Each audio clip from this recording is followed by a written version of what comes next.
ఈసారి ఖరదూషణలతో పాటు మిగిలిన రాక్షసులు శ్రీరాముడిపై ఒక్కసారిగా దాడి చేశారు. శ్రీరాముడు వారిపై గాంధర్వాస్త్రాన్ని ప్రయోగించాడు.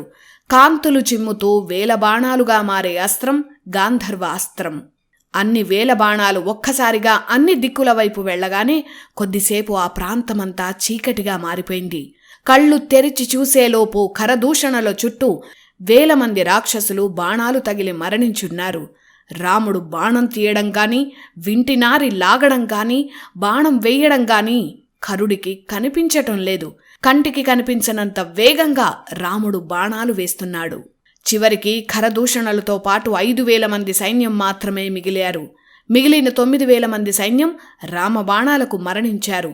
ఆ ప్రాంతమంతా రాక్షసుల శవాలతో నిండిపోయింది. అయినా శ్రీరాముడు నిలబడిన చోటు నుంచి కదల్లేదు. శరీరమంతా రక్తం కారుతున్నా తుడుచుకొని ఇంకెవరైనా ఉన్నారా అని ఖరుడు వైపు చూస్తున్నాడు. అప్పటికే మిగిలిన 5,000 మంది సైన్యం భయంతో వణుకుతున్నారు.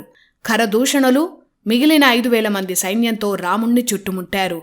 వారి మధ్య ఘోర యుద్ధం జరిగింది. 5,000 మంది సైన్యాన్ని కూడా శ్రీరాముడు మట్టుబెట్టాడు. దూషణుడి ధనస్సుని, రథాన్ని రాముడు ధ్వంసం చేశాడు.